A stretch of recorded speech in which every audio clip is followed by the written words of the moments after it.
আসসালামু আলাইকুম ওয়া রাহমাতুল্লাহি ওয়া বারাকাতুহু।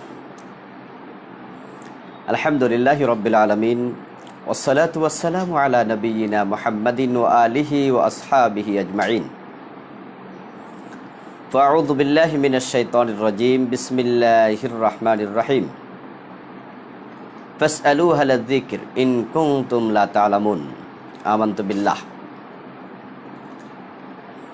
সম্মানীয় দ্বীনী ভাই ও বোনেরা, আমরা আল্লাহ তাআলার শুকরিয়া জ্ঞাপন করছি যে আল্লাহ তাআলা আমাদেরকে সাপ্তাহিক নিয়মিত আয়োজন আমাদের চলমান জুমাবারের আসন ইসলাম জানি এই চমৎকার অনুষ্ঠানটি শুরু করার তৌফিক দিয়েছেন। আমরা আলহামদুলিল্লাহ অনেক দিন ধরে প্রোগ্রামটি করে আসছি। যদিও শীতকাল এসে গেছে, আমাদের মাহফিলের সিজন অলরেডি শুরু হয়ে গেছে। আজকেও মাহফিল ছিল, কিন্তু আমাদের প্রশাসন অনুমতি দেয়নি, তাই করা যায়নি। বিভিন্ন জায়গাতে অনুমতি না পাওয়ার কারণে মাহফিলগুলো ঠিক আগের মতো শুরু করা হয়নি, বিদায় আমরা আমাদের লাইভ এখনও চালিয়ে যেতে পারছি আলহামদুলিল্লাহ। জানি না যে এটা আর আগামী সপ্তাহ থেকে করতে পারবো কি না। তবে আমরা যদি শুক্রবারে নাও পারি মাহফিলের কারণে, তাহলে অন্য দিন করার চিন্তা মাথায় রাখব। অথবা মাহফিলের সিজনে ঠিক এভাবে যদি করতে নাও পারি, প্রয়োজনে যখন গাড়িতে থাকবো, গাড়িতে থাকা অবস্থায় তখন করা যায় কিনা সেটাও ভাবব। আমরা সাপ্তাহিকভাবে এটা চালিয়ে যাওয়ার ইনশাআল্লাহ মানসিকতা আছে, কারণ এই প্রোগ্রামটি আলহামদুলিল্লাহ মুসলিম উম্মার জন্য অনেক উপকার হচ্ছে, এটাই অসংখ্য ভাইরা জানিয়েছেন। আর দিন সম্পর্কে আসলে আমাদের জানাও দরকার, কারণ দিন মানতে হলে জানার বিকল্প নেই। তা আমরা শুরু করতে যাচ্ছি আমাদের আজকের পর্ব। যারা ইতিমধ্যে আমাদের সাথে জয়েন করেছেন সকলকে ধন্যবাদ জানাচ্ছি, এবং মেহেরবানি করে একটু শেয়ার করে দেবেন এই আবেদন রাখছি। এই কারণেই, এতে করে অন্য মুসলমান ভাই বোনেরা উপকৃত হবে ইনশাআল্লাহ। মুস্তফা নামে একজন ভাই জানতে চেয়েছেন, তিনি চাকুরি করেন, তাই ব্যস্ততার ভিতরে সময় কাটে। ফরজ নামাজ পড়ার পরে রাস্তায় যখন যেতে থাকেন চলমান অবস্থায় তাসবিহগুলো তিনি পড়তে পারবেন কিনা? হ্যাঁ ভাই, ফরজ নামাজ পড়ার পরে তাসবিহ পড়ে সুন্নাহ পড়া, এটাই হচ্ছে বিধান। রাসূল সাল্লাল্লাহু আলাইহি ওয়াসাল্লাম ফরজ নামাজের পরে যে আজকারগুলো, জিকিরগুলো করতেন, সেগুলো আপনি করবেন। যদি আপনি মনে করেন যে আপনি অফিসে গিয়ে বা বাসায় গিয়ে আপনি সুন্নাহ পড়বেন, সেটাও পারেন। আর চলমান অবস্থায় রাস্তায় আপনি তাসবিহগুলো পড়ে নিতে পারবেন, কোনো অসুবিধা নেই। ফাহাদ নামে একজন ভাই জানতে চেয়েছেন, মাগরিবের নামাজে তৃতীয় রাকাত পড়ে দাঁড়িয়ে গিয়েছে ইমাম সাহেব, লোকমা দেয়া হয়েছে কিন্তু তিনি লোকমা নেন নাই। চতুর্থ রাকাত পড়ে তারপরে সাহু সিজদা করেছেন, নামাজ হবে কিনা? ওলামায়ে আহনাফের মতে এই নামাজটা আবার পড়তে হবে। ওলামায়ে আহনাফ বলেন শেষ বৈঠক ফরজ। উনি যদি শেষ বৈঠক করতেন, তারপরে দাঁড়াতেন, তখন লোকমা দেওয়ার পরে লোকমা না নিতেন, তাহলে মাসালার মাঝে একটু ভিন্নতা আসতো। ওলামায়ে আহনাফও বলতেন যে হয়ে যেত, যেহেতু তিনি তৃতীয় রাকাতে শেষ বৈঠক করেছেন। যেহেতু শেষ বৈঠক করেন নাই, তাই তার নামাজটা বাতিল, ফরজ তরক হয়েছে। এই নামাজটা আবার দোহরাইয়া নিতে হবে। আর অন্যান্য মাসলাকের আলেমরা বলেন 4 রাকাত পড়েছে, সাহু সিজদা দিয়েছে, নামাজ হয়ে গেছে। তৃতীয় রাকাত পরে বসা উচিত ছিল, এটা ওয়াজিব ছিল। তো যেহেতু সেটা করেনি, 4 রাকাত পরে সাহু সিজদা দিয়েছে, নামাজটা হয়ে গেছে, আর দোহরাইতে হবে না। নীল নীরবতা এই আইডি থেকে জানতে চেয়েছেন, কারো শরীরের ছায়া যদি পড়ে পিছনে, আর এই ছায়ার উপরে অন্য কেউ যদি সেজদা করে, তাহলে কি গুনাহ হবে? না, সেজদা তো আল্লাহকেই করছে। যদিও সামনে যিনি দাঁড়িয়েছেন, যদি বাহিরে নামাজ পড়ে সূর্যের ছায়া তার গায়ে, সূর্যের আলো লাগবে, ছায়াটা বিপরীত দিকে পড়বেই। এই অবস্থায় ওই ব্যক্তির ছায়ার উপরে যদি সেজদা দেন, আপনি তো আর ব্যক্তিকেও দেন না, তার ছায়াকেও দেন না, সেজদা দিচ্ছেন আল্লাহ তাআলাকে, সুতরাং কোনো গুনাহ হবে না, অসুবিধা নেই। হাসান নূর নামক একজন ভাই জানতে চেয়েছেন, টাকার বিনিময়ে গরিব মানুষের সন্তান কিনে এনে লালন পালন করা যাবে কিনা? এটা ঠিক না। লালন পালন করা যাবে, কিন্তু টাকা দেয়াটা বা নেয়াটা এটা ঠিক না। কারণ সন্তান বেচা কেনা করা জায়েজ নেই। এটা মানুষের হুরমতের সাথে বেমানান। মানুষের যে সম্মান, ওই সম্মান নষ্ট হয়। বেচাকেনা মানুষ, এটা দাস দাসীদের প্রথা। সুতরাং যদি কেউ গরিব হয়, তার সন্তান লালন পালন করার সামর্থ্য নাই, তিনি মনে করেন যে এই সন্তানটা অমুক জায়গায় দিলে ভালো থাকবে, তিনি দিয়ে দিতে চান, তাহলে দিয়ে দিতে পারবেন। আরেকজন চাইলে লালন পালন করতে পারবে। কিন্তু এখানে টাকা পয়সার লেনদেন হওয়াটা মোটেও মানানসই নয়, এটা ভালো কাজ নয়।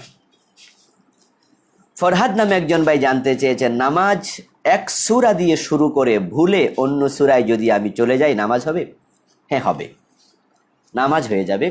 কারণ আপনি তো কোরআন থেকে তেলাওয়াত করছেন, আর নামাজের মাঝে কোরআন তেলাওয়াত করা আবশ্যক। আল্লাহ তাআলা বলছেন, ফাকরাউ মা তায়াসসারা মিনাল কোরআন, তোমরা কোরআন থেকে যা সহজ সেটা পড়ো। তা আপনি কোরআনের ভিতরেই যেহেতু আছেন, সুতরাং হয়তো মুসাব্বার আয়াতে পড়লে অনেক সময় এক আয়াত থেকে আর এক আয়াতে চলে যায়, এক সূরা থেকে আরেক সূরাতে চলে যায়, নামাজ হবে, কোনো অসুবিধা নেই। আব্দুল কাদের ভাই জানতে চেয়েছেন, যে পালক সন্তান লালন পালন করে, লালন পালনকারীকে বাবা ডাকা যাবে? হ্যাঁ, বাবা ডাকা যাবে, কিন্তু বাবা পরিচয় দেয়া যাবে না। শুধুমাত্র ডাকলে কোনো অসুবিধা নেই। আমরা শ্বশুরকেও বাবা ডাকি, অনুমোদন আছে। ভিক্ষুক বাবা ডাকে, যার কাছে টাকা চায় তাকেই তো বাবা বলে। আমরাও নিজের সন্তানদেরকেও বলি, এই বাবা এদিকে আয়। আরব দেশেও এরকম প্রথা আছে, মুরব্বী মহিলাকে উম্মি বলে, সে তার চাচি নয়, তারপরও আম্মি বলে, এটা আছে প্রথা। কিন্তু বাপ পরিচয় দেয়া কবিরা গুনাহ। যদি কেউ বলে যে উনি আমার বাবা, অথচ উনি বাবা নয়, তাহলে তার উপর আল্লাহর লানত। রাসূলুল্লাহ সাল্লাল্লাহু আলাইহি ওয়াসাল্লাম বলেছেন, মানিদ্দাআ ইলা গায়রি আবিহি ফাআলাইহি লানাতুল্লাহি ওয়াল মালাইকাতি ওয়ান নাসি আজমাইন। মানিদ্দাআ ইলা গায়রি আবিহি, যে ব্যক্তি তার বাবা নয় এমন কারো দিকে বাবার নিসবত করলো, দাবি করলো বাবা হিসাবে, তার উপর আল্লাহর লানত, ফেরেশতাদের লানত, বিশ্ব মানবতার লানত। এই জন্য যারা পালক সন্তান পালেন তারা কিন্তু সাবধান।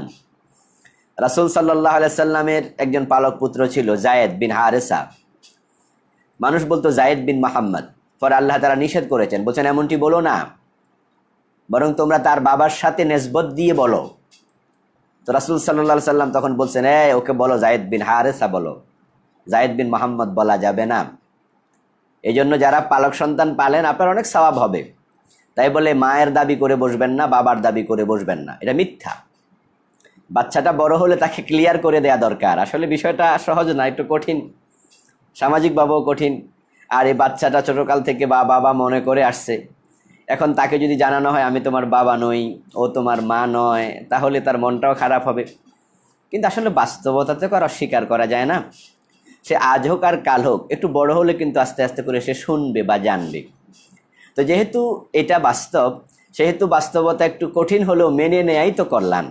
তাই আমরা অনুরোধ করব, যারা সন্তান লালন পালন করছেন, আপনারা নিজে বাবা মার দাবিদার হবেন না।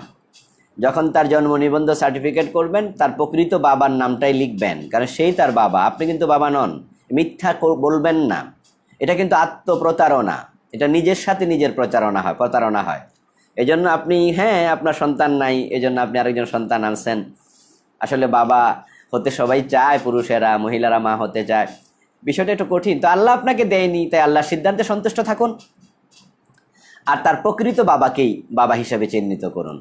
কাজটি একটু শক্ত হলেও কিন্তু করতে হবে, এটা আল্লাহর নির্দেশ। আল্লাহ তাআলা আমাদেরকে সহজভাবে মেনে নেওয়ার তৌফিক দান করুন। আতিকুর রহমান নামে একজন জানতে চেয়েছেন, জোহরের নামাজ 4 রাকাত সুন্নত শুরু করেছি, 2 রাকাত পরে ইকামত হয়ে গেছে, 2 রাকাত পরে ফরজ নামাজ শুরু করে দিয়েছি, এখন কি করব? পরে কি 2 রাকাত পড়ে নেব? না, দরকার নেই। আপনি যদি ফরজ নামাজ ইকামত হয়ে যায়, সুন্নতকে ছোট করবেন, ঠিকই আছে। 4 রাকাত সুন্নাহ শুরু করছিলেন, 2 রাকাত পরে সালাম ফিরিয়ে দেবেন। আর এই 2 রাকাত যে বাকি আছে, এটা পড়া দরকার নাই। তবে যদি আপনি মনে করেন যে পরে আপনি আরও 2 রাকাত, 4 রাকাত, 6 রাকাত নফল নামাজ পড়বেন, শরীয়তে অনুমোদন আছে, কিন্তু ওই 2 রাকাত কাজা করতে হবে, এটা আবশ্যক নয়। নজরুল ইসলাম ভাই জানতে চেয়েছেন, পাশের বাড়ির ফুফু হয় সম্পর্কে, তাকে বিয়ে করা যাবে? হ্যাঁ, নিশ্চয় করা যাবে। কারণ বিয়ে করা যাবে না আফন ফুফু, বিয়ে করা যাবে না স্ত্রীর জীবদ্দশায় স্ত্রীর ফুফু। স্ত্রীর ফুফুকে এবং স্ত্রীকে একসাথে বিয়ে করা জায়েজ নাই, কিন্তু স্ত্রী মরে গেলে স্ত্রীর ফুফুকে বিয়ে করা যাবে। আর আফন ফুফু কোনো দিনও করা যাবে না, এটাকে বলা হুরমতে মুআব্বাদা। আফন ফুফু হুরমতে মুআব্বাদা, চিরকাল হারাম। আর স্ত্রীর ফুফু হুরমতে মুআক্কাতা, সাময়িক হারাম। আর যারা আফন ফুফু নয়, স্ত্রীর ফুফুও নয়, এমনি মুখে ফুফু ডাকেন, এমন ফুফুকে বিয়ে করতে কোনো আপত্তি শরীয়তে নেই। আব্দুল্লাহ নামে একজন জানতে চেয়েছেন, বসে বসে আজান দেয়া যাবে কিনা। বসে বসে আজান দেয়া এটা সুন্নাহ না, সুন্নত হলো দাঁড়িয়ে আজান দেয়া। হযরত বেলাল রাদিয়াল্লাহু তাআলা আনহুকে বিশ্বনবী আজান দিতে যখন বলেছিলেন, তখন বলছিলেন, কুমিয়া বেলাল ফাআযিন, বেলাল দাঁড়াও, আজান দাও। এজন্য আজানটা দাঁড়িয়ে দিতে হবে, এটাই সুন্নাহ। তবে হ্যাঁ, যদি ওজরান হয়, ওজর থাকে, তাহলে ভিন্ন কথা। যেমন হযরত হাসান আল আবাদি রাহেমাহুল্লাহ একজন তাবি ছিলেন, তিনি বলছেন, রাআইতু আবা যাইদিন ইউয়াজ্জিনু কায়েদা, যে আমি আবু জায়েদ নামে একজন সাহাবীকে বসে বসে আজান দিতে দেখেছি। ওই সাহাবীর ব্যাপারে তিনি আবার বলছেন, আসাবাহু শাইউন ফি সাবিলিল্লাহ, আল্লাহর রাস্তায় জিহাদ করতে গিয়েছিলেন, সেখানে তার পায়ের মাঝে কিছু লেগেছিল, তিনি দাঁড়াতে সক্ষম ছিলেন না। তাহলে তিনি যেহেতু অক্ষম, ওজর আছে, তাই উনি বসে আজান দেন বা দিতেন।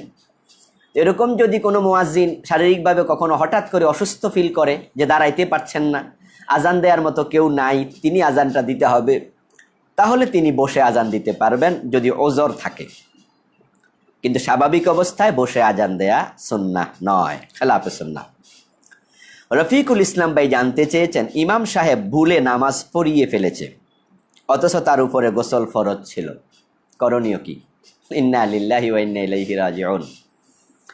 করণীয় হলো সবার নামাজ আবার দোহরাতে হবে, পবিত্রতা ছাড়া নামাজ হবে না। এখন যতটুকু সম্ভব ওনাকে বলে দিতে হবে, তাৎক্ষণিক মনে হলে কোনো কথা নেই, বলে তো দেবেনি সাথে সাথে। আর তাৎক্ষণিক যদি মনে না হয়, তাহলে পরবর্তীতে উনি ঘোষণা করে দেবেন যে গতকালকের এই নামাজটা আপনারা যারা আমার সাথে পড়েছেন, মেহেরবানি করে আপনারা এই নামাজটা আবার পড়ে নেন, কারণ আমার গোসল ফরজ ছিল, ওজর ছিল, আমার মনে ছিল না। যারা জানবে তারা আবার দোহরিয়ে নেবে, আর যারা জানবে না, আল্লাহর উপর ছেড়ে দেয়া ছাড়া কোনো উপায় নাই, আল্লাহ চাইলে ক্ষমা করে দেবেন ইনশাআল্লাহ। মুজাহিদ নামে একজন ভাই জানতে চেয়েছেন, মহিলারা বাচ্চার কানে আজান একামত দিতে পারবে কিনা। মাশাআল্লাহ, জীবন ঘনিষ্ঠ প্রশ্ন। আজকে অনেক চমৎকার চমৎকার ভালো ভালো প্রশ্ন আছে, আশা করি আপনারা উপকৃত হবেন যারা শুনবেন। এজন্য যারা এখনও শেয়ার অপশনে বাটনে টাচ করেননি, বলবো মেহেরবানি করে একটু শেয়ার করে দিন। আজান দেয়া, একামত দেয়া এটা পুরুষদের সুন্নাহ। নারীরা আজান ইসলামের ইতিহাসে দিয়েছে এমন কোনো রেকর্ড পাওয়া যায় না, এমন হাদিস নেই কোনো সাহাবী আজান দিয়েছেন, কোনো মহিলা সাহাবী আজান দিয়েছেন, অথবা কোনো মহিলা তাবি আজান দিয়েছেন। আজানটা পুরুষরাই দেবে। এজন্য বাচ্চা হলে তার কানে আজান দেবে পুরুষরাই।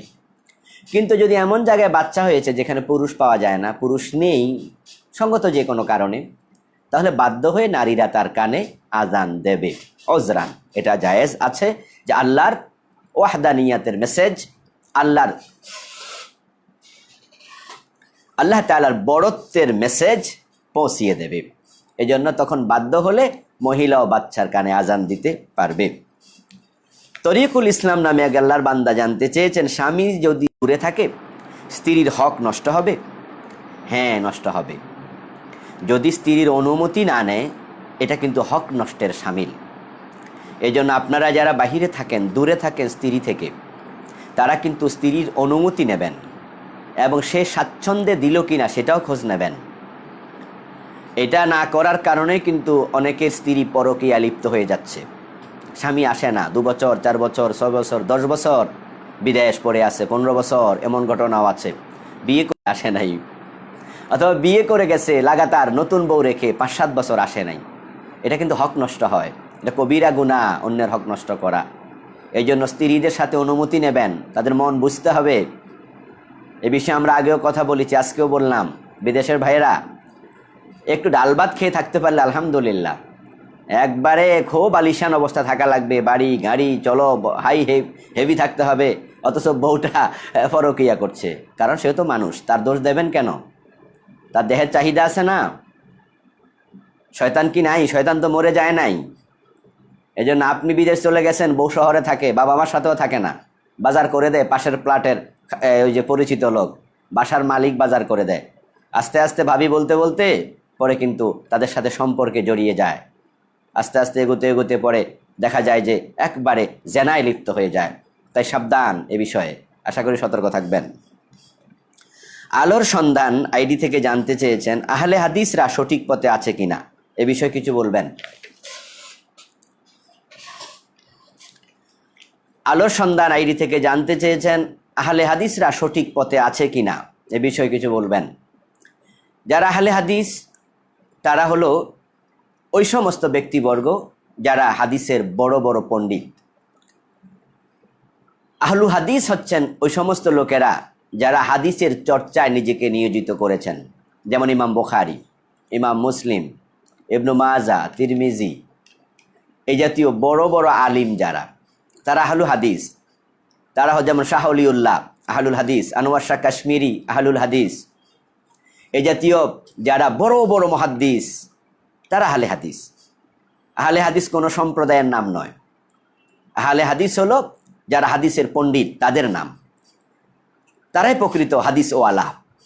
কিন্তু আমাদের দেশে এখন যে আহলে হাদিস আছে তারা অনেকে সূরা ফাতিহাও পারে না। 3 দিন বাইন্দা রাখলেও 2টা হাদিস বলতে পারবে না, কিছু জানে না হাদিসের, ওযুয়ে জানে না ভালো করে, বিড়ি টানে, মদ খায়, এমনও আছে। কি আমি আহলে হাদিস, এর মানে জন্মগত। উনার বাবারা মাযহাব মানতো না, উনিও মানে না, মাযহাব কি বোঝেও না, নামাজ কালেমাও বোঝে না। আহলে হাদিসদের মাঝে বেনামাজি আছে না, শত শত, ইসলামের ধারে কাছে নাই, নাম দিছে আহলে হাদিস। এটা হলো একটা গ্রুপ। এখন ওদের সবাই হকের উপরে আছে, সঠিক পথে আছে, এটা বলা যাবে না। এবং আহলে হাদিসরা সবাই খারাপ, এটা বলার কোনো সুযোগ নেই।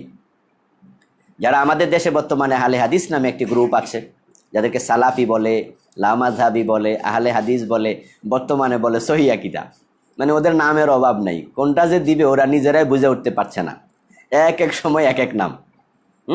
এটা হলো নিজেদের ব্যাপারে নিজেদের আত্মবিশ্বাসের অভাব। তাই এক এক সময় ওনারা নিজেদেরকে এক এক নামে পরিচয় করছেন।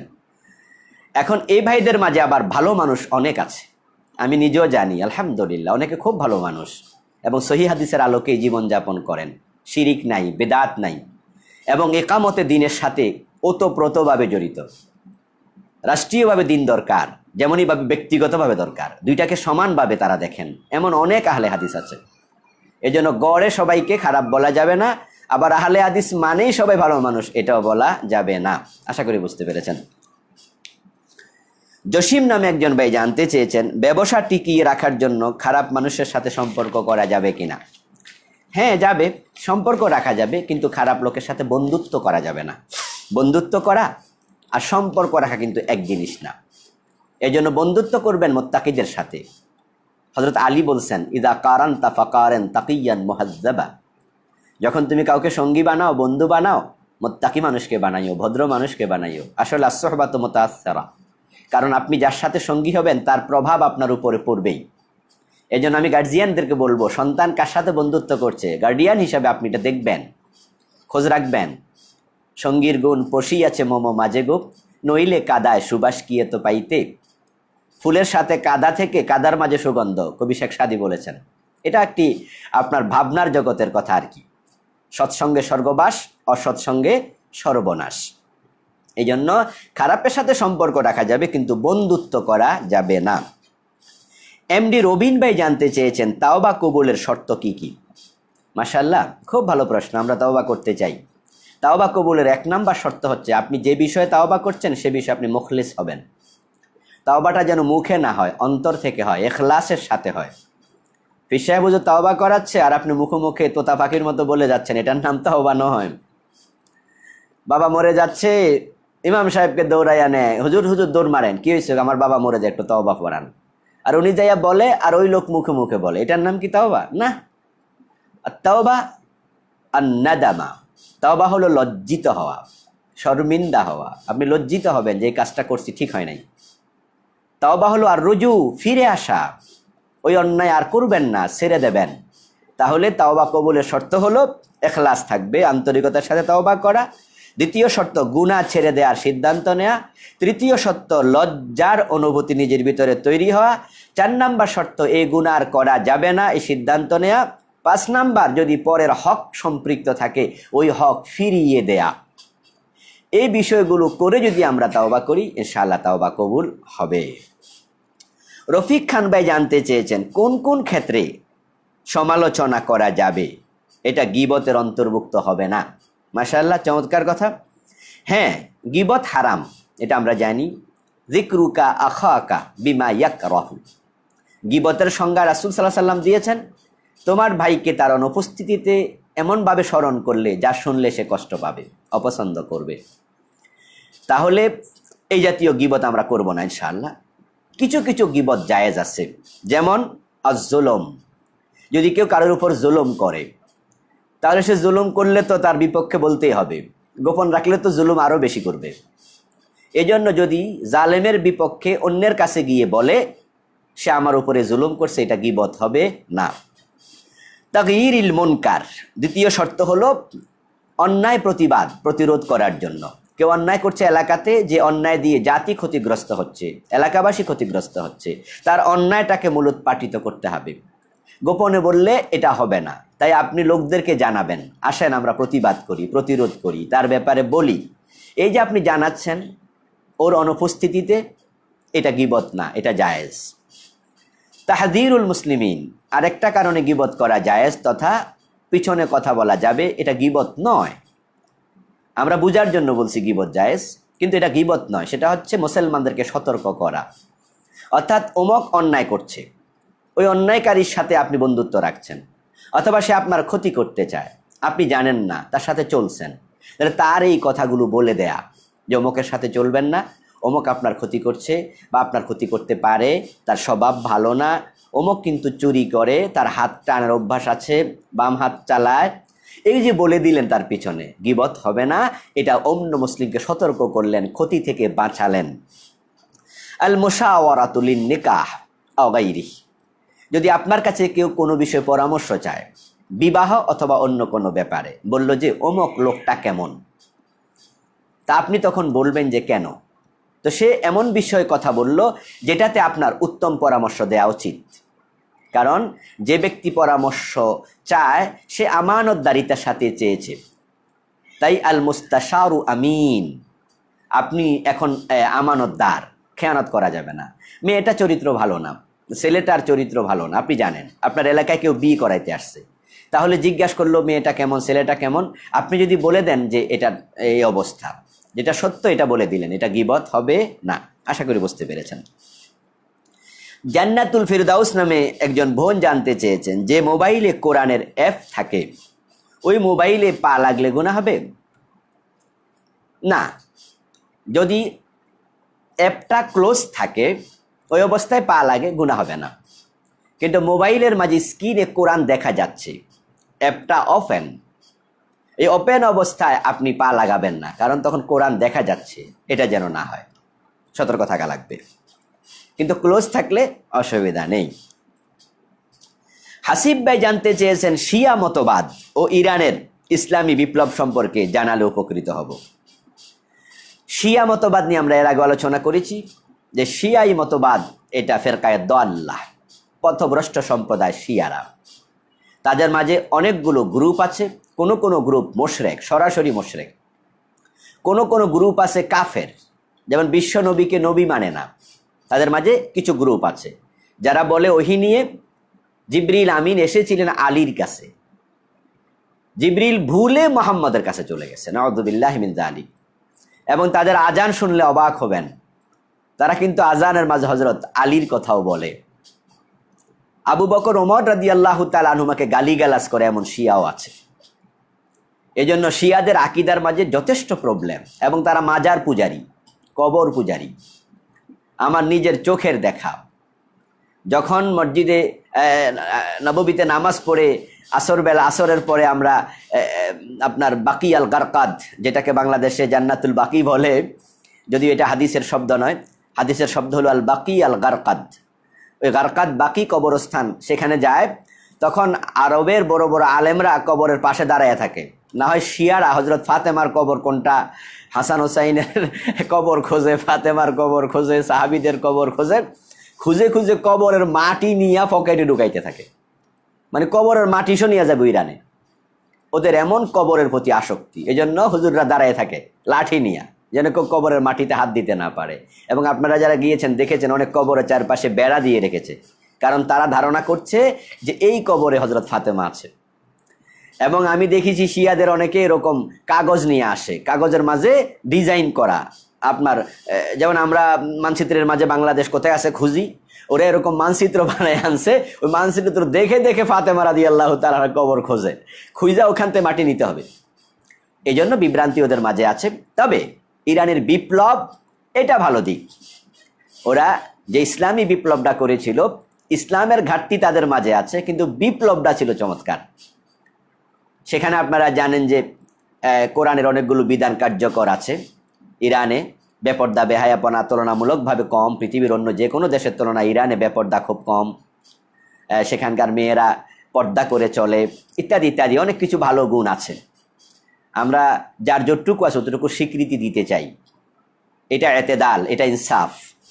আমরা সব খারাপ বললে তো ইনসাফের খেলাফ হবে। আমি নিজেই তো মতাদিল হলাম না, আমি ইনসাফকারী হলাম না, এজন্য সব খারাপ বলে দেবো এক চান্সে, এটা কিন্তু ঠিক মানসিকতা নয়। এজন্য আমরা তাদের বাস্তব সমালোচনাটুকুই করলাম। ইসলামী বিপ্লবটা শিক্ষার মতো, তাদের মাঝে তেজ আছে, খুব বিপ্লবী চেতনা আছে। এই জন্য আমরা যারা ইসলামের পক্ষে, আমরাও চাই ইসলামী বিপ্লব, ইসলামের বিজয়, সেটা আমরাও চাই। তো সেই হিসাবে যদি ওদের বিপ্লবটাকে আমরা সামনে রেখে এটাকে চেতনার একটি অংশ মনে করি, সেখান থেকে কিছু শিখার আছেন। আমরা যখন বাংলা লেখাপড়া করি, মাদ্রাসাগুলোও তো রবীন্দ্রনাথ ঠাকুরের বাংলা কবিতা আছে। তা আমরা রবীন্দ্রনাথ ঠাকুরকে পছন্দ করি না, সে হিন্দু ব্যক্তি হিসাবে, কিন্তু তার লেখা যদি শিখার মতো কিছু থাকে আমরাও তো পড়ি। অমুসলিম লেখকদের লেখাপড়া আমরা পড়ি, তাদের ভালো দিক থাকলে আমরা সেই ভালো দিকটা যদি আমি মনে করি কাজে লাগলো আমরা গ্রহণ করব। কিন্তু ঈমান আকীদাটা গ্রহণ করা যাবে না, সেটা দেখে শুনে গ্রহণ করতে হবে। ইমরান মৃদাবাই জানতে চেয়েছেন, কখন বুঝবো যে আল্লাহ আমাকে পরীক্ষা করছেন? মাশাআল্লাহ, চমৎকার প্রশ্ন। হ্যাঁ ভাই, যখন আপনি কোনো বিপদে পড়ে যাবেন, ক্ষতিগ্রস্ত হবেন, আত্মসমালোচনা করবেন যে আপনার কোনো অপরাধ ছিল, আপনার নিজের কারণে এটা হয়েছে, তাহলে তো বুঝবেন এটা পরীক্ষা না, যে আপনার নিজের কারণে হয়েছে, আপনার অপরাধের শাস্তি হিসাবেও আসেনি। তখন বুঝবেন আল্লাহ আপনাকে পরীক্ষা করছেন। তিনি কোরআন মাজিদে মোমেনদেরকে পরীক্ষা করবেন বলেছেন, অবাশশির সাবিরিনও বলেছেন। আর মোমেনরা যেন ধৈর্য ধারণ করে, তাদেরকে সুসংবাদ দেওয়ার জন্য বিশ্বনবীকে আল্লাহ তাআলা আদেশ করেছেন। মুসাফির নামে এক আইডি থেকে জানতে চাওয়া হয়েছে, অজুর অঙ্গগুলো যদি একবার করে ধৌত করি অজু হবে? নিশ্চয়ই হবে।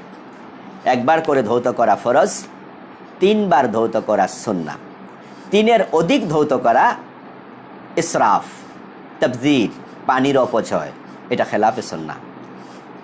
এই জন্য আপনি বারবার ধোয়া দরকার নেই। 3 বার ধুইছে, 4 বার ধুইছে, 5 বার ধুইছে, সন্দেহ ওয়াসওয়াসা তৈরি হয়, ধুইছি নাকি, ঠিকঠাক লাগছে তো? আমি আমার এক ওস্তাদকে দেখতাম, ওস্তাদ এখনও বেঁচে আছেন, অসুস্থ আছেন, আল্লাহ সুস্থ করে দিন আমার ওস্তাদকে। ওনাকে দেখতাম উনি ধুইতো 1 বার, 2 বার, 3 বার, দেখতাম যে 4 বার, 5 বার। এক পর্যায়ে কী করতো, পুরা হাত পুকুরের মাঝে ঢুকাই দিত। যখন ঘাটলায় উজু করতাম আমরা দেখতাম উনি অনেকবার ধুইয়া ঘইসা তারপরে পুরা হাত পানির ভিতরে ঢুকাই দিত। এর মানে ওয়াসওয়াসা, যে আসলে কতবার জানি ধুইলা হয়েছে কিনা। এই ওয়াসওয়াসা ভালো নয়, পানির অপচয় করা যাবে না, যদি সমুদ্রেও হয়।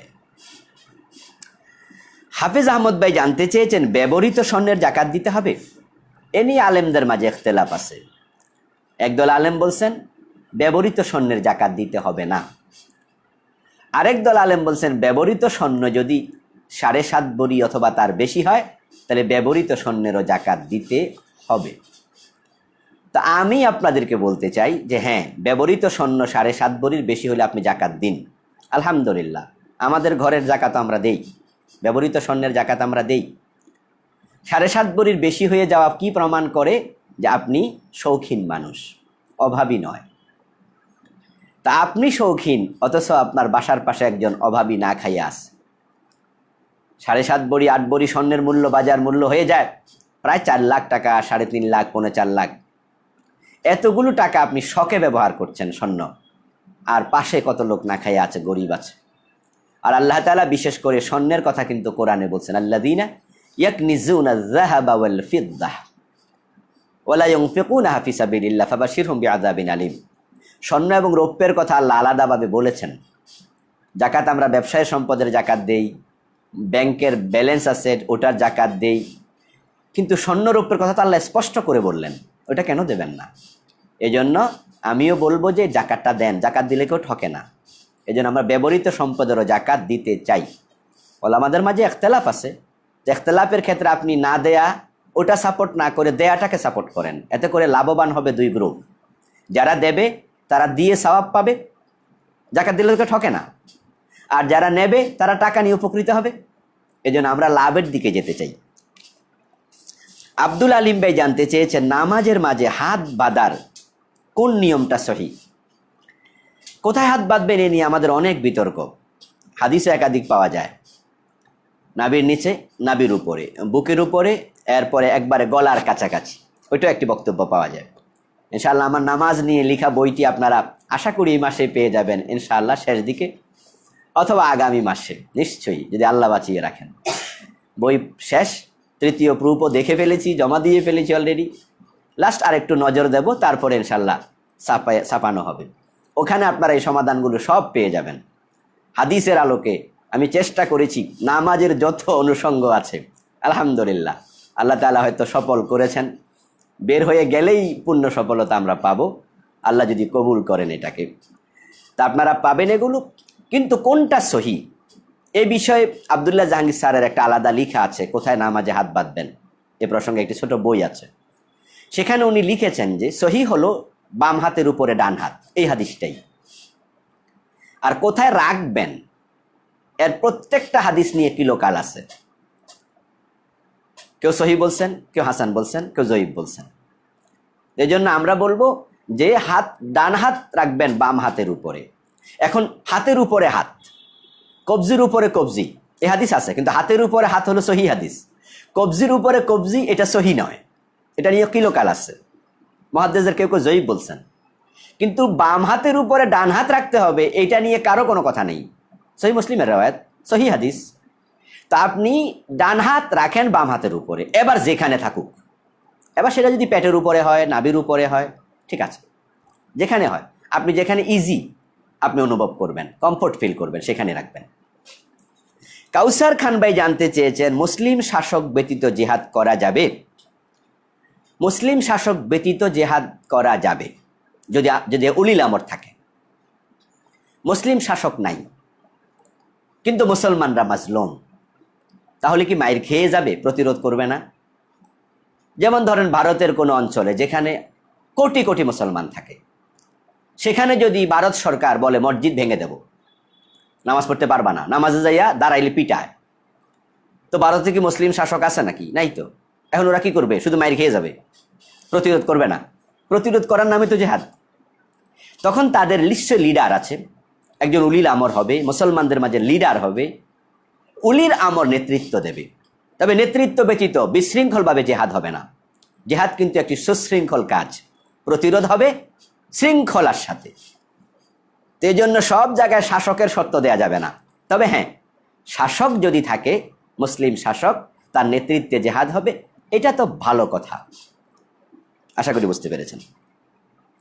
হাসান খান ভাই জানতে চেয়েছেন, মনে অনেক খারাপ চিন্তা আসে, বেঁচে থাকার উপায় কি? চমৎকার প্রশ্ন। হ্যাঁ ভাই, ওয়াসওয়াসা আসে, শয়তান মনের মাঝে এগুলো তুলে ধরে, বিভিন্ন বাজে চিন্তা। তা আপনি এই বাজে চিন্তা থেকে বাঁচতে হবে। আল্লাহ তো এগুলোও জানেন, ইয়ালামু খায়িনাতাল আয়ুন ওয়া মা তুখফিস সুদূর, যে অন্তরে যা আছে আল্লাহ সেটাও জানেন, যেটা গোপন আছে। এই জন্য মনকেও পরিষ্কার রাখতে হবে। সেই জন্য কি করতে হবে? বেশি বেশি আউযুবিল্লাহি মিনাশ শাইতানির রাজিম, আউযুবিল্লাহি মিনাশ শাইতানির রাজিম পড়বেন। হাদিসে আছে, শায়তান জাসিমুন আলা কলবি বানি আদম ইযা যাকারাল্লাহ খানাসা ওয়া ইযা গাফালা ওয়াসওয়াসা।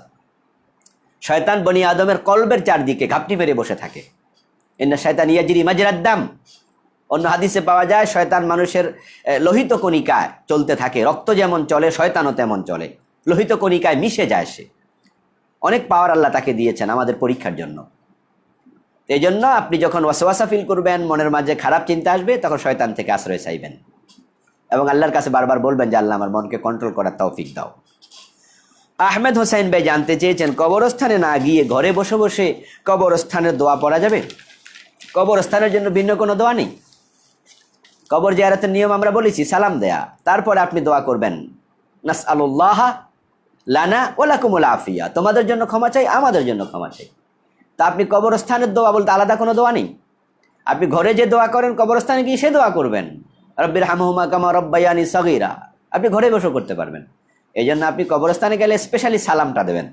আর বাকি দোয়া সব জায়গায় করা যায়, ঘরে বসেও করা যাবে, কোনো অসুবিধা নেই।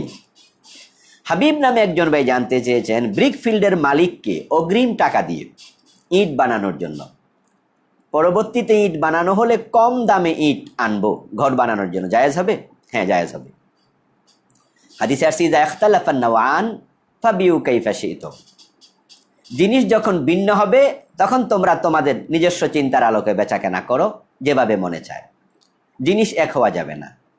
আপনি টাকা দিছেন, পরে ব্রিকফিল্ডের মালিক ইট বিক্রি করে আপনাকে আরো টাকা বেশি করে কিছু দিছে, হাজা হারাম, এক জিনিস হয়ে গেল, জিন্স এক হয়ে গেল। টাকায় টাকা বেশি আনা যাবে না, লবণে লবণ বেশি আনা যাবে না, গমে গম বেশি আনা যাবে না।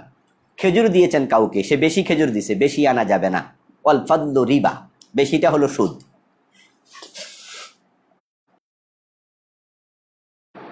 এই সময় ফোন দিয়ে দিয়ে আমাদের অনেক ডিস্টার্ব করে ভাইয়েরা। ইউটিউবার ভাইদের কাছে আমার বিনীত আরজ থাকবে, আপনারা আমার মোবাইল নাম্বার আমার অনুমতি ছাড়া কেউ দেবেন না আপনাদের চ্যানেলে। আমার মোবাইল নাম্বারটা আমার অনুমতি ছাড়া কেউ কাউকে দেবেন না, বিনীত আরজ করছি। এত বেশি ফোন আসে যে ফোনগুলো রিসিভ করা যায় না, এক এক দিনে কয়েকশো ফোন আসে, প্রয়োজন অপ্রয়োজন, হাই হ্যালো কেমন আছেন হুজুর, হুজুর আপনার মনে পড়ছে, রাতে 3টা বাজে হুজুর আপনারে মনে পড়ছে, তাহাজ্জুদ পড়তে উঠছিলাম তাই একটু ফোন দিলাম। আমার যে ঘুমের 12টা বাজে, এই মহিব্বিন ওনার কোনো খবরই নাই। বিদেশ থেকে রাতের 3টা 4টায় ফোন দেয়, 2টায় ফোন দেয়। মাঝে মাঝে একটু মন খারাপ হয়, এত রাতে ঘুমটা নষ্ট করলেন ভাই, কেন ফোন দিলেন? বলে হুজুর আমাদের এখানে তো দিন, তো বাংলাদেশে যে রাত এটা আপনি জানেন না। সরি সরি সরি, এই যে কত 1-2 দিন না ভাই, শত শত ডিস্টার্ব, প্রায় দিন। এরপরও আমাদের ধৈর্য ধরে কথা বলতে হয় আর কি। মাঝে মাঝে ফোনও একটু হয়তো যথাযথ সম্মান দিয়ে বলতে পারি না, কারণ মনটা বিগড়াইয়া যায় তো মাঝে মাঝে। এই যে এখন লাইভ চলছে, কত ফোন আসছে, যাই হোক সরি। যদি আপনার এটুকু যারা ইউটিউবে দেবেন এই কথাগুলো কেটে ফেলবেন, কেটে ফেলে বাকিটা জোড়া লাগিয়ে দেবেন। আপনি টাকা দিয়েছেন ইট বানানোর জন্য, উনি ইট বানাইয়া আপনাকে ইট দেবে, সেখানে দাম কম ধরবে, কারণ আপনি আগে টাকা দিয়েছেন, কোনো অসুবিধা নেই। দিয়েছেন টাকা, পেয়েছেন ইট, কোনো অসুবিধা নেই, এটা পাবেন। কিন্তু টাকা দিয়ে আনবেন না, কিন্তু টাকা এটা নিষেধ করেছি। মামুন ভাই জানতে চেয়েছেন, যারা দলিলবিহীন আলোচনা করে তাদের পরিণতি কি হবে? আমাদের দেশে অনেক বক্তা এটা করে থাকেন, উনি বললেন আর কি, উনার সাথে আমি একমত। যে এমন কিছু কিস্সা কাহিনী বলে, এমন হাদিস বলে, জানে যে এটা জাল হাদিস। কেমন কথাবার্তা, কেমন কথাবার্তা, জানে এটা ঠিক না। আফ্রিকার জঙ্গল, আপনাদের মনে থাকার কথা, যে জঙ্গলে গেছে পীর সাহেব, ওখান থেকে আবার চলে আইছে। আচ্ছা উনি কি সাথে ছিলেন? এই যে কিস্সা বললেন, এইভাবে আরো কত কিস্সা, উনি একা না, যদিও উনি বলেছেন, জাস্ট উদাহরণ দিয়েছি বুঝার জন্য। কিস্সাওয়ালা হুজুরের অভাব নাই, মনে রাখবেন প্রত্যেকটা কথার জবাব আল্লাহর কাছে দিতে হবে। জাল হাদিস বলবেন, রাসূল কি বলেছেন? মান কাযাবা আলাইয়া মুতাআম্মিদান ফালিয়াতাবাব্বা মাকআদাহু মিনান নার। যে ব্যক্তি ইচ্ছা করে জেনে শুনে আমার ব্যাপারে মিথ্যা বলে, জাল হাদিস বলে, সে যেন তার স্থান জাহান্নামের মাঝখানে বানায়। এই হাদিসটা কিন্তু মুতাওয়াতির, একবারে গ্রহণযোগ্য, অকাট্য হাদিস। এই জন্য যারা কিস্সা কাহিনী বলছেন জেনে শুনে বলবেন। হ্যাঁ, মাঝে মাঝে কিছু কিস্সা বলা লাগে, সত্য কিস্সা বলবেন। আর যদি আপনি কনফিউজ থাকেন যে কিস্সাটা সত্য কিনা, তাহলে আপনি বলবেন যে শুনেছি। আমি অমুক থেকে শুনেছি বা এক জায়গায় শুনেছি, বা একটা বইতে আপনি যদি পড়ে কিসসা বলেন, বলবেন একটা বইতে পড়েছি, এরপরে কিসসাটা বলেন, তাহলে মানুষ বিশ্বাস করতেও পারে, নাও করতে পারে। কিসসা থেকে ইবরতটা নেবে, কিসসাটাকে সত্য মনে করবে না। কিন্তু আপনি এমনভাবে বলছেন যে মনে হচ্ছে একবারে সত্য কথা, এমনভাবে বলে দিলেন, অথচ দলিলবিহীন, রেফারেন্সবিহীন। সাবধান, কারণ আল্লাহ তাআলা কিছু বক্তার জিব্বা কাটবেন, এটাও কিন্তু হাদিসে আছে। আল্লাহ আমাদের হেফাজত করুক। জাবের নামে একজন ভাই জানতে চেয়েছেন, তেলাওয়াত অশুদ্ধ হলে নামাজ বাতিল হয়, এটা আমরা জানি। আমাদের দেশের অধিকাংশ মানুষের তেলাওয়াত তো অশুদ্ধ, তাদের নামাজের কি খবর? হ্যাঁ, বাতিল, বাতিল। আল্লাহ আকবার, আস্তাগফিরুল্লাহ আল আযীম। যে তেলাওয়াতে লাহানে জলি যদি হয়, সূরা ফাতিহা তেলাওয়াত করলে লাহানে জলি, এটা আবশ্যক, নামাজের মাঝে পড়তে হবে, সূরা ফাতিহা পড়তেই হবে। কিন্তু লাহানে জলি, আপনি তো শেষ, নামাজ বাতিল। কোরআন পড়া যেমন ফরজ, বিশুদ্ধভাবে পড়াও ফরজ।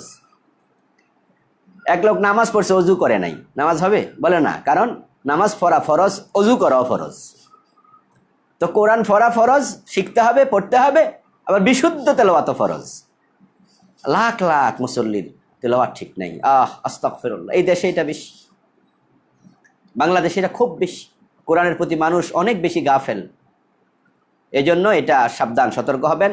বেশি কিছু তো লাগে না আমার ভাইয়েরা, আপনি সূরা ফাতিহা আর 4টা ছোট ছোট সূরা আপনি বিশুদ্ধ শিখে ফেলেন। যারা একবারে পারে না আর কি, তাদের ব্যাপারে বলছি। আপনি সূরা নাস, সূরা ফালাক, সূরা আসর, সূরা কাউসার, আপনার যে ছোট ছোট সূরাগুলো যেগুলো একটু ভালো লাগে, পড়তে সহজ মনে হয়, আপনি শিখে ফেলেন, তাহলে তো নামাজ হয়ে যাবে। 70-80 বছর নামাজ পড়ে কপালে কালো দাগ ফেলে দিলেন, সূরা ফাতিহাটাই পারেন না, আপনার নামাজ আল্লাহ নেবে কেন? আল্লাহ কি ঠেকায় পড়ছে নাকি? আপনি যে আল্লাহর বিধানকে গুরুত্ব দেন না, আল্লাহ কি এটা বোঝে না? সাবধান হয়ে যাবেন। এজন্য যারা তেলাওয়াতে সমস্যা আছেন, আমি বিনীত আরজ করব, আজকেই আপনি সিদ্ধান্ত নেন যে আরে এটা তো আর করবো না। হুজুরের সাথে কথা বলেন, হুজুরকে বলেন যে আমাকে তেলাওয়াত শিখিয়ে দেন। ইয়াসিন আরাফাত ভাই জানতে চেয়েছেন, সূরা ফিলের আলোকে কেউ যদি বলেন, যেখানে আল্লাহ বলছে আলাম তারা কাইফা ফাআলা রাব্বুকা বিআসহাবিল ফিল, হে নবী আপনি কি দেখেননি আপনার রব হাতিওয়ালাদের সাথে কি আচরণ করেছে? এ দেখেননি, এ কথার অর্থ হলো রাসূল উনার মায়ের পেটে থেকেই আসহাবে ফিলের কাহিনী দেখেছেন। এজন্য আল্লাহ বলছে আপনি কি দেখেননি। তাদের এই বক্তব্য কি সঠিক? একবারে ভুল, এই বক্তব্য মোটেও সঠিক নয়। রাসূল সাল্লাল্লাহু আলাইহি সাল্লাম মায়ের পেট থেকে ঘটনা দেখছে, কারণ আসহাবে ফিলের ঘটনা ঘটেছিল বিশ্বনবীর জন্মের 50 দিন আগে, তিনি তখন মায়ের পেটে ছিলেন, এটা সত্য কথা। কিন্তু এই কথার অর্থ তিনি মায়ের পেট থেকে দেখেছেন, এটা বাজে একটা কথা। বিশ্বনবী গায়েব জানে, এই আয়াতগুলো দিয়ে এরা বলতে চায় যে তিনি মায়ের পেটে থেকে দেখতে পারলে মদিনা থেকে দেখতে পারবেন না কেন?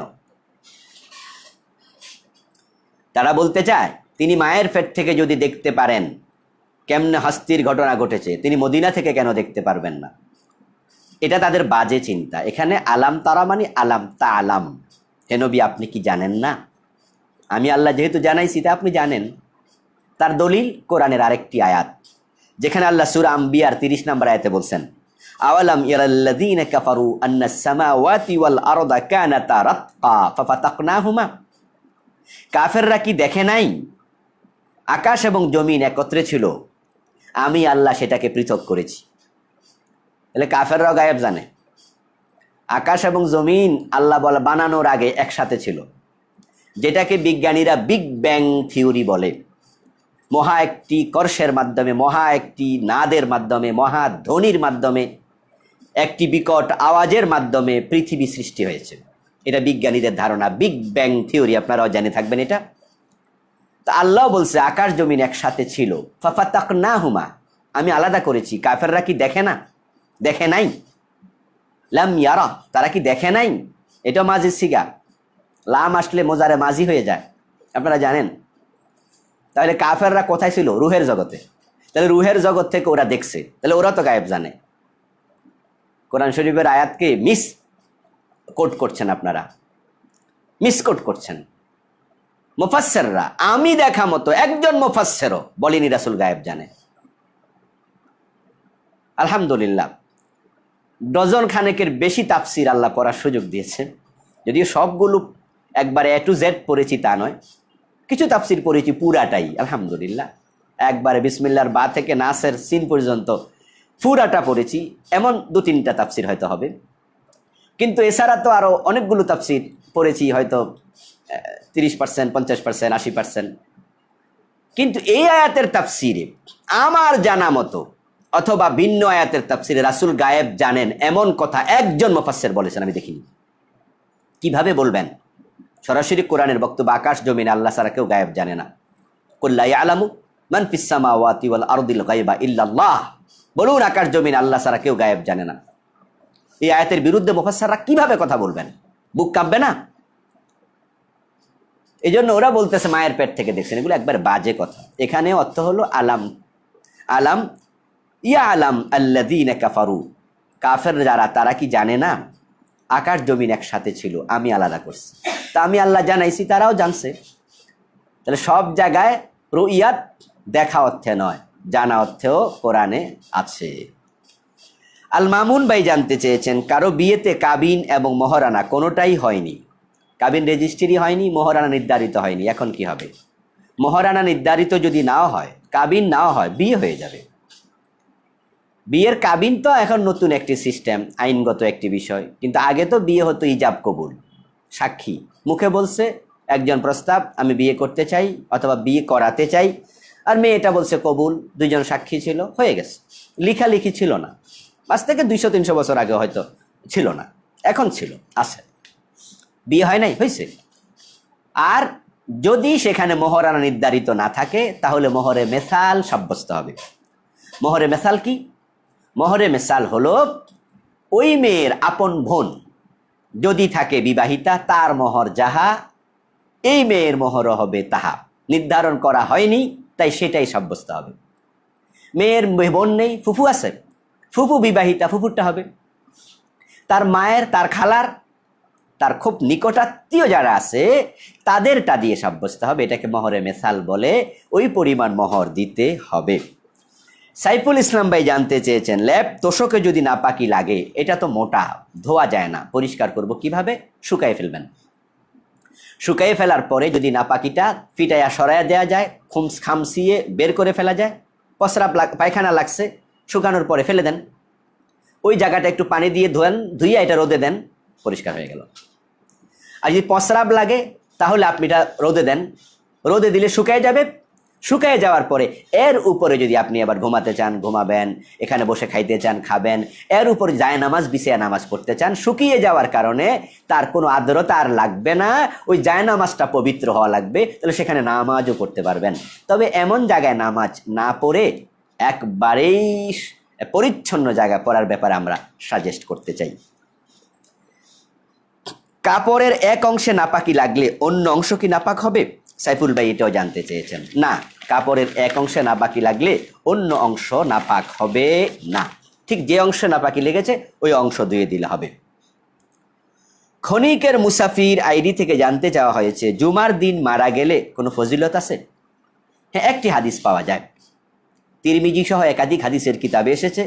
রাসূলুল্লাহ সাল্লাল্লাহু আলাইহি সাল্লাম বলেছেন, মা মিন মুসলিম ইয়ামুতু ইয়াউমাল জুমুআহ আও লাইলাতাল জুমুআহ ইল্লা ওয়াকাহুল্লাহু ফিতনাতাল কবর। যদি কোনো মুসলিম ব্যক্তি জুমার দিন অথবা জুমার রাতে তথা বৃহস্পতিবার রাত আর দিবাগত রাত অথবা শুক্রবার দিন মারা যায়, তাহলে আল্লাহ তাআলা ওই মুসলিমকে কবরের আযাব থেকে হেফাজত করবেন। একটা হাদিস পাওয়া যায়। মুসলিম হওয়া লাগবে, মুসলিম হওয়া লাগবে। ওয়ালা তামুতুন্না ইল্লা ওয়া আনতুম মুসলিমুন। এই জন্য মুসলিম অবস্থায়, ইমানদার অবস্থায় মারা গেলে এমনিই তো কবর থেকে আযাব থেকে মুক্তি পাওয়া যাবে। আর সেদিন মারা যাওয়ার কারণে প্রকৃত মুসলিম যারা, আল্লাহ ওই দ্বীনের ফজিলতের কারণে তাদেরকে কবরের আযাব থেকে হেফাজত করবেন, এই মর্মে হাদিস পাওয়া যায়।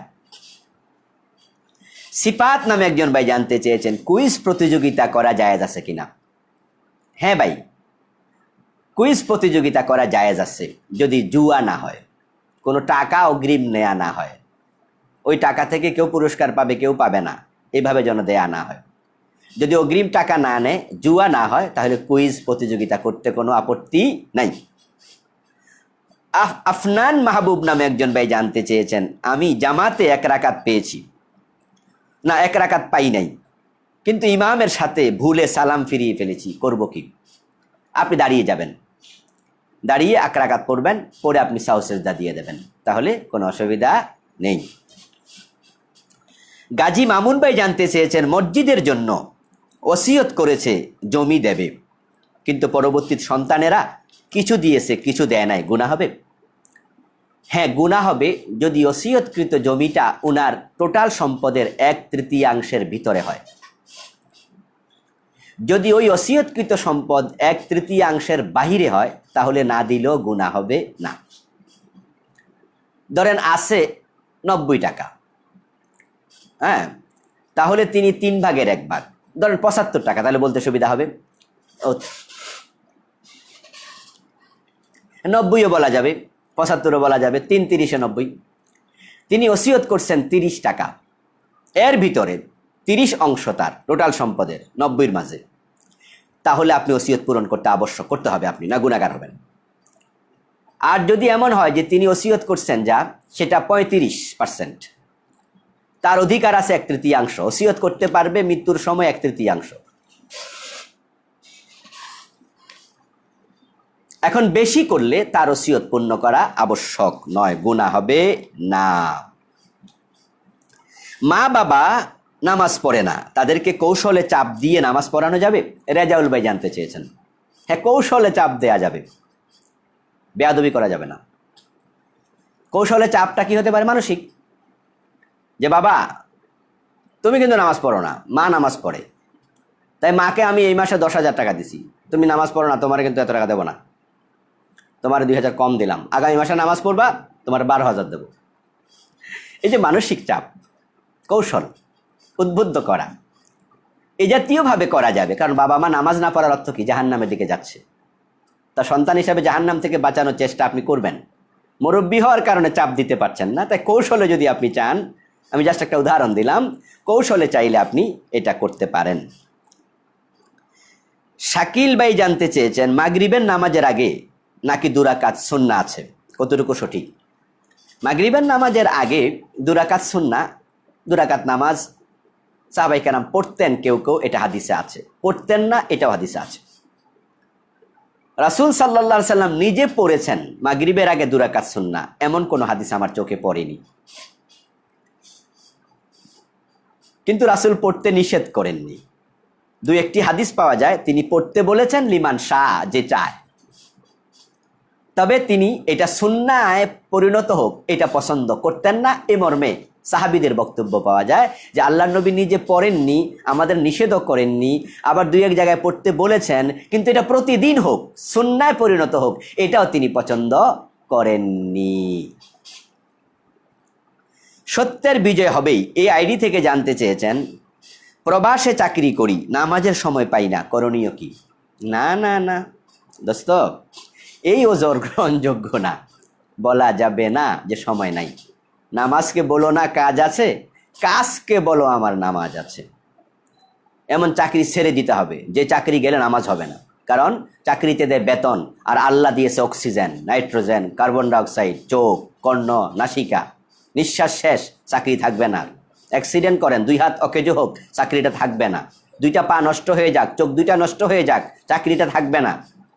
তাহলে যে আল্লাহর এত অঙ্গ প্রত্যঙ্গ পাইলেন, যা দিয়ে চাকরি করছেন, সে আল্লাহকে সেজদা দেবেন, এটার সময় নাই, এই ওজর গ্রহণযোগ্য না।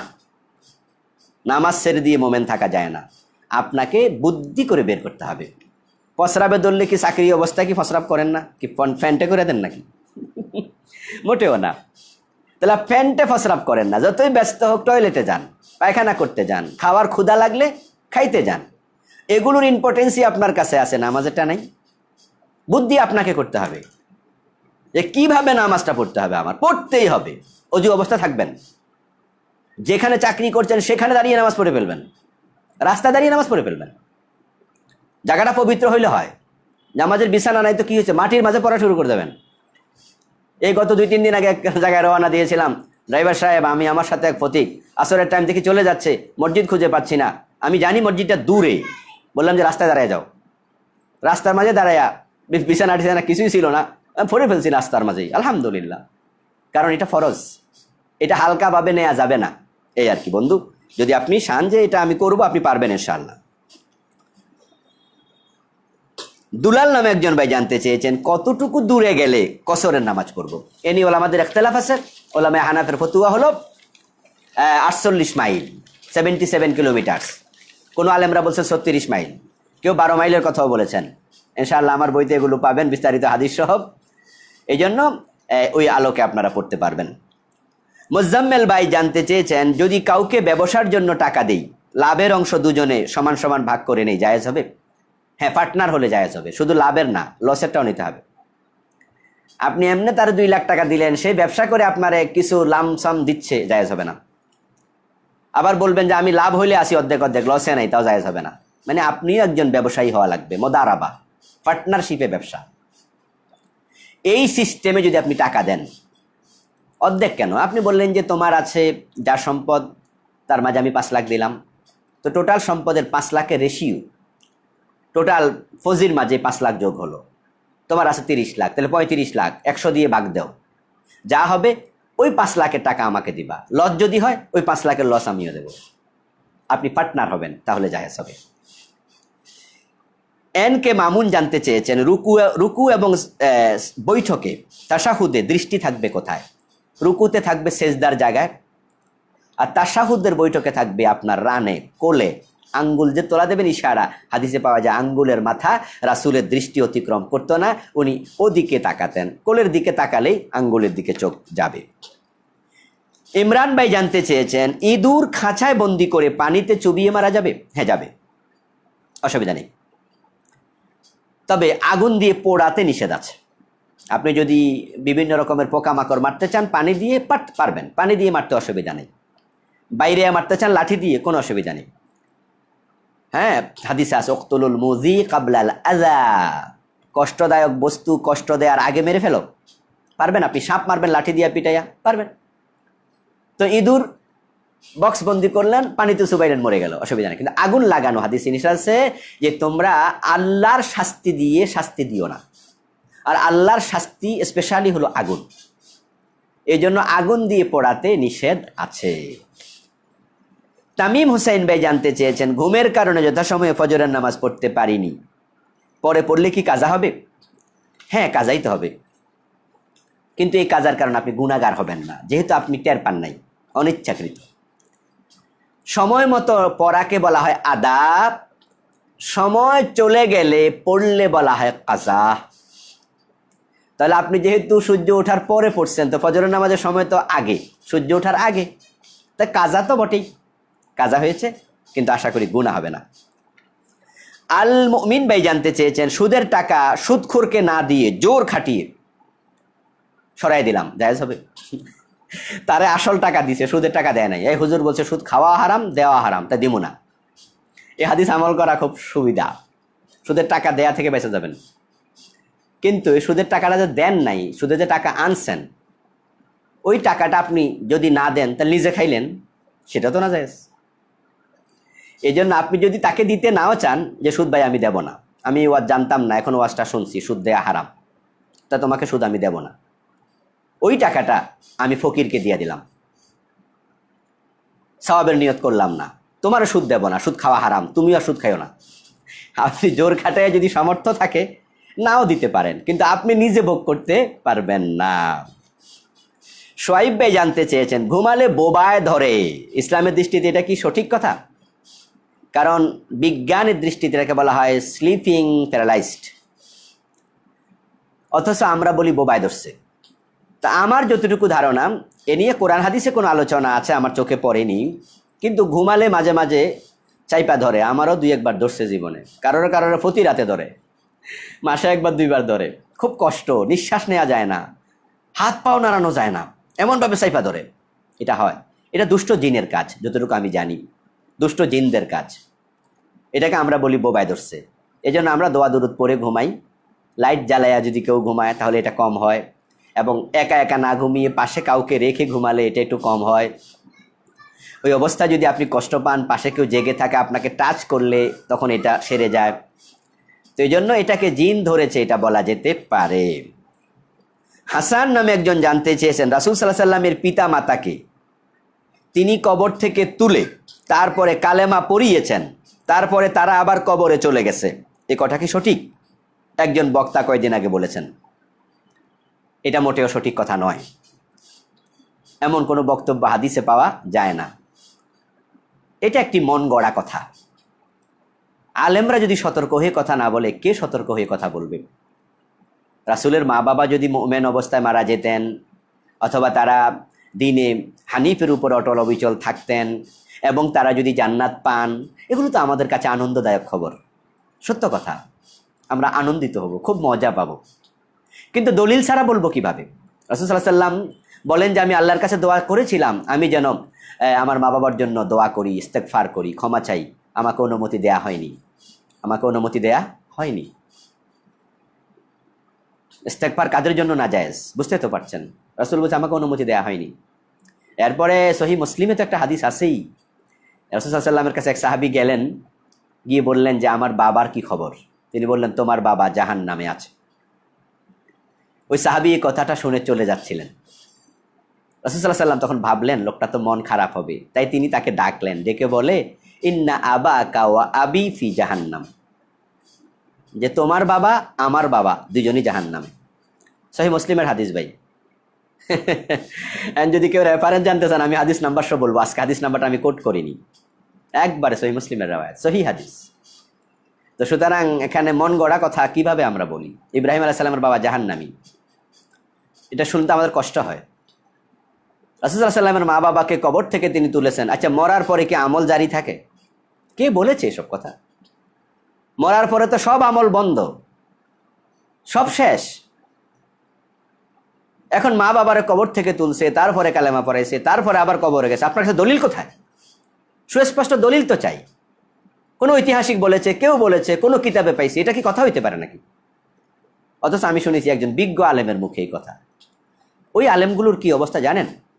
এলেম আছে, তারা হলো ওই সমস্ত মানুষের মতো যারা তাদের সামনে যা পায় তাই তাদের বক্সে ঢুকায়, বস্তায় ভরে।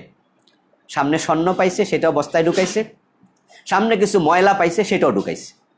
বস্তা অনেক বড়, বস্তার ভিতরে কি আছে? মাল সম্পদ আছে, সাথে আছে গোবর, ময়লা, বালু, আবার সাথে স্বর্ণ আছে, টাকাও আছে, সব বস্তায় ঢুকাইছে। তো বস্তার মুখ খুলে দেন, খুলে দিলে সব বাইরে। কিন্তু আলহামদুলিল্লাহ আমরা একটু বিচার করে ঢুকাই আর কি, সামনে যা পাই আমরা তাই নেই না, আমরা একটু বিচার করি যে হাদিসটা সহিহ না জয়ীফ না হাসান না মাউদু। তারপরে যখন বলি তখন ওই শব্দ সহ বলি যে হাদিসটা এই। আর ভুলে যদি কিছু বলে ফেলি, আল্লাহর কাছে ক্ষমা চাই যে আল্লাহ এটা আমার এলেম ছিল না, বলে ফেলছি, আমরা মাফ করে দাও। পরে আবার যখন দলিল পাই তখন আমরা আবার বলে দেই যে এটা বলছিলাম, এটা ভুল ছিল। কিন্তু এই হুজুরগুলো সামনে যা পায় তাই ঢুকায় বস্তার মাঝে, আবার বের করে দিলে সব একসাথে বের করে দেয়, দলিলবিহীন কথা। আল্লাহ হেফাজত করুক আমাদের। রাকিব ভাই জানতে চেয়েছেন কোন পাপ কাজের শাস্তি কোরআনের আলোকে দুনিয়ায় যদি দেয়া হয়, সে কি আবার আখেরাতেও পাবে? এ বিষয়ে ওলামা কেরামের দুটি বক্তব্য আমি জানি। একদল আলেম বলছেন যে না, সে দুনিয়া শাস্তি পেয়েছে, আখেরাতে আর পাবে না। কিন্তু আরেক দল আলেম বলেছেন পাবে না, তার সুস্পষ্ট কোনো দলিল নেই, এই জন্য আল্লাহ চাইলে আখেরাতে আবার দিতে পারেন। দুনিয়া চুরি করছে, হাত কাটছে, শাস্তি পেয়েছে কোরআনের আলোকেই, কিন্তু আখেরাতে আল্লাহ বলবেন আমার কথা কেন শোনস নাই, তিনি এটা বলতে পারেন, তাই তিনি চাইলে আবারও আযাব দিতে পারেন। কিন্তু আরেকজন আলেম বলেন যে না, একই পাপের শাস্তি দুবার হয় না, আর আল্লাহ তো কারোর উপরে এইভাবে জুলুম করবেন না, তাই তারা আশাবাদী যে দুনিয়া শাস্তি পেয়ে গেলে আখেরাতে আর শাস্তি লাগবে না। তবে হ্যাঁ, যাকে শাস্তি দেয়া হয়েছে সে যদি তাওবা করে ফেলে তাহলে আখেরাতে শাস্তি আর নেই। এই বিষয়ে তাওবা কবুল হলে শাস্তি হবে না আখেরাতে দ্বিতীয়বার, সব আলেম একমত। আশা করি বুঝতে পেরেছেন। আব্দুল্লাহ মামুন ভাই জানতে চেয়েছেন 3 তাসবিহ পরিমাণ সতর খোলা থাকলে নারীদের অথবা পুরুষদের নামাজ ভেঙে যাবে। 3 তাসবিহ বলতে কি বোঝায়? 3 তাসবিহ সুবহানাল্লাহ, সুবহানাল্লাহ, সুবহানাল্লাহ, এই যে আমি 3 বার বললাম, এই 3 বার বলার যে সময়টুকু, এটা হলো 3 তাসবিহ পরিমাণ সময়। আশা করি বুঝতে পেরেছেন। মাসুদ রানা ভাই জানতে চেয়েছেন নামাজের বৈঠকে দোয়ায়ে মাসুরা শেষ হওয়ার আগে ইমাম সালাম ফিরিয়ে ফেলেছে, এখন কি করব? সালাম ফিরিয়ে ফেলবেন। দোয়ায়ে মাসুরা পড়া তো সুন্নাহ, সুন্নাহ মুস্তাহাব্বা। আপনি যদি দোয়ায়ে মাসুরা না পড়েন নামাজের কিচ্ছু হবে না, পড়লে সওয়াব হবে। তো ইমাম সাহেব সালাম ফিরেছে, ইমামকে অনুসরণ করা তো ফরজ, আপনি সালাম ফিরিয়ে ফেলবেন, দেরি করা যাবে না। মারুফ নামে একজন জানতে চেয়েছেন, হাদিস এবং কোরআন দুটি যদি ওহী হয় তাহলে রাসূল কিভাবে বুঝতেন কোনটা কোরআন কোনটা হাদিস? চমৎকার প্রশ্ন। হ্যাঁ, হাদিস এবং কোরআন দুইটাই ওহী, একটা ওহিয়ে মাতলু আর একটা ওহিয়ে গায়রে মাতলু। কোরআন হলো ওহিয়ে মাতলু, হাদিস হলো ওহিয়ে গায়রে মাতলু। রাসূল কিভাবে জানতেন কোনটা মাতলু কোনটা গায়রে মাতলু, কোনটা কোরআন কোনটা হাদিস? সেটা হলো জিবরিল আমিন ওনাকে বলে যেতেন যে এটা কোরআনের অমুক সূরা, 3টে আয়াত নাজিল হয়েছে সূরা বাকারার, এর আগে নাজিল হয়েছে বাকিগুলা। তাহলে রাসূলকে বলে যেতেন যে এটা সূরা বাকারার আয়াত এবং অমুক নাম্বার আয়াত। কোরআন যে সনবিন করা হয়েছে, তারতিব দেওয়া হয়েছে সূরার, তারতিব দেওয়া হয়েছে আয়াতের, কোন আয়াতের পরে কোন আয়াত, এগুলা কিন্তু বানাইয়া দেওয়া হয় নাই, মন গড়া না। এইভাবে রাসূল বলেছেন, কাতিবুল ওহী যারা তারা লিখেছেন, রাসূলের নির্দেশনা ক্রমে লিখেছেন। এজন্য আপনি ভাববেন না যে রাসূল কিভাবে জানলেন, জানা গেছে জিবরিল আমিন, এটা কোরআন। আর জিবরিল আমিন হাদিস নিয়ে এসেছেন, ওহিয়া গায়রে মাতলু নিয়ে এসেছেন, মানুষের সুরত ধরে অনেকবার এসেছেন, কোরআনের আয়াত ছাড়াও এসেছেন। বিশ্বনবীর কাছে কোরআনের জিবরিল এসেছেন কোন কোন ঐতিহাসিকরা বলেন 24,000 বার। তো কোরআনের আয়াত তো মাত্র 6,000-এর কিছু বেশি, 24,000 বার যে আসলেন, তাহলে বোঝা গেল তিনি অন্য কিছু নিয়ে এসেছেন, অর্থাৎ হাদিস নিয়ে এসেছেন। এবং জিবরিল আমিনের আগমন ব্যতীত আরও তো কিছু প্রকার আছে ওহী নাজিল হওয়ার, হৃদয় পটে জাগ্রত হওয়া, ঘণ্টা ধ্বনির আওয়াজ হওয়া, এরপরে পর্দার অন্তরাল থেকে আওয়াজ করে বলা। এভাবে তো ওহী নাজিলের মোট 7টি পদ্ধতি পাওয়া যায়। জিবরিল তো তার মাঝে একটি অথবা দুটি, একটা হলো একটি পদ্ধতি হলো নিজস্ব সুরতে, আর একটা হলো মানুষের সুরতে। তাহলে বাকি পদ্ধতি তো ওহী আসতো, এগুলো কোরআন নয়। কোরআন জিবরিলের মাধ্যমে এসেছে এবং জিবরিল বলে যেতেন, রাসূল এইভাবে বুঝতে পারতেন কোনটা ওহী কোরআন কোনটা ওহী হাদিস। আশা করি বুঝতে পেরেছেন। সম্মানীয় ভাইয়েরা, অনেকেই প্রশ্ন করেছেন এবং প্রশ্ন এখনো চলছে, সবার জবাব তো একদিনে দিতে পারবো না। আশা করি যে জবাবগুলো আমরা দিয়েছি আপনারা উপকৃত হবেন ইনশাআল্লাহ। এটা আমার জন্য সাদাকায়ে জারিয়া হিসেবে আল্লাহ কবুল করবেন, আমি এই প্রত্যাশাও করি। এবং উত্তর যারা চেয়েছেন পাননি, মন খারাপ করবেন না, ইনশাআল্লাহ আরেকদিন পেয়ে যাবেন। আর লাইভ চলাকালে আমি প্রশ্ন নেই না, উত্তরও দেই না, এটা বলেছি আমি গত লাইভেও। আপনারা একটু মেহরবানি করে বৃহস্পতিবার থেকে খেয়াল রাখবেন আমার আইডিতে, আমার পেজে, তো সেখানে আমি একটা নোটিশ করি, যারা প্রশ্ন করতে চান প্রশ্ন করুন, সেখানে লিখিত প্রশ্ন করে ফেলবেন। হ্যাঁ, তখন আমরা ইনশাআল্লাহ সেখান থেকে নিয়ে আপনাদের প্রশ্নের জবাব দেওয়ার চেষ্টা করব। তো আজকে এই পর্যন্তই থাকলো। যারা সালাম দিয়েছেন ওয়ালাইকুম আসসালাম ওয়া রাহমাতুল্লাহি ওয়া বারাকাতুহু, যারা দোয়া করেছেন আমিও দোয়া করি আপনাদের জন্য, আপনারাও দোয়া করবেন।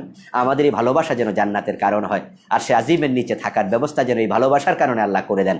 আল হুব্বু ফিল্লাহ ওয়াল বুগদু ফিল্লাহ, জাযাকুমুল্লাহ আহসানাল জাযা।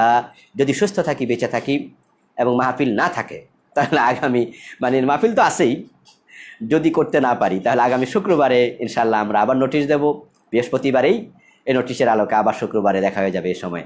সুবহানাকাল্লাহুম্মা বিহামদিক, আশহাদু আল্লা ইলাহা ইল্লা আনতা, আস্তাগফিরুকা ওয়া আতুবু ইলাইক। ওয়াসসালামু আলাইকুম ওয়া রাহমাতুল্লাহি ওয়া বারাকাতুহু।